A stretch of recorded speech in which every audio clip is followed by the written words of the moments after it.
Hello বন্ধুরা, good morning, শুভ সকাল। আপনারা কেমন আছেন? আশা করি ভালো আছেন।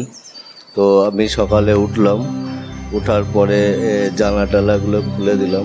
খুলে দেওয়ার পর দেখি একটু উপরে দিকে যাব ভাবছি।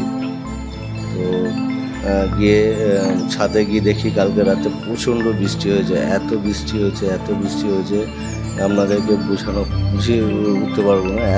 মানে প্রচণ্ড হারে বৃষ্টি হয়েছে। তো ছাদে যাই, দেখি ছাদের কি কন্ডিশন হয়ে আছে। কালকে রাতে জল জমেছিল, ভোরের দিকে গিয়ে নালেগুলো পরিষ্কার করে দিয়েছিলাম। জলটা নেমেছিল কি দেখি, তো হ্যাঁ, পুরো জল নেমে গেছে। তো দেখুন কি অবস্থা, ছাদে পুরো ছেতলা পড়ে গেছে, যে পা দিলে স্লিপ করতে পারে যে কোনো মুহূর্তে, এত জল জমে থাকে।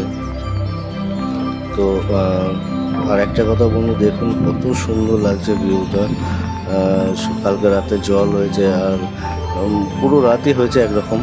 তো এত সুন্দর লাগছে ভিউটার, মৌসুমটা খুব সুন্দর লাগছে। ছাদের উপরে এত সুন্দর লাগছে যে বলে বোঝাতে পারবো না আমাদের, কত সুন্দর লাগছে দেখুন।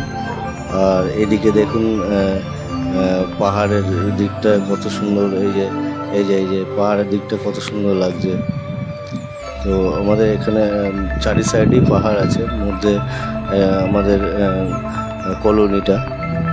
তো দেখেন এদিকেও পাহাড়, এই সাইডেও পাহাড় আছে।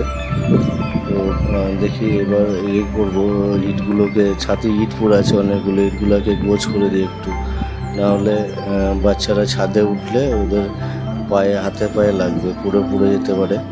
তো দেখি ইটগুলো একটু গোছ করে দিয়ে তারপরে দেখি নিচের দিকে যাব। পাখিগুলোকে খাবার দিতে হবে, অনেকগুলো পাখি আছে আমাদের। তো ইটগুলো গোছ করে না দিলে বাচ্চারা উপরে ওঠে, খেলা টেলা করে, এখন একটু কমই ওঠে।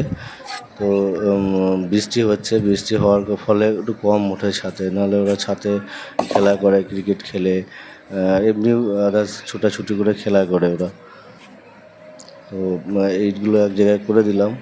আর দেখুন এই পায়রা দুটো আমাদের ঘরেই থাকে। তো জানলাটা খোলার সাথে সাথেই ওরা বেরিয়ে এসছে। আর দেখুন ভিউটা দেখুন কত সুন্দর লাগছে। মানে বৃষ্টি হয়েছে না, বৃষ্টি হওয়ার ফলে গাছপালা একদম পুরো সবুজ হয়ে আছে, এত সুন্দর লাগছে কি বলবো, দারুণ। নিচে আমার গাড়ি দাঁড়িয়ে আছে, আর এই ভাবিজিরা কথা বলছিল দুজনে।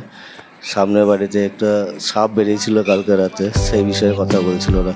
চলো নিচে যাওয়া যাক, পাখিগুলোকে এবার একটু খেতে দেবো।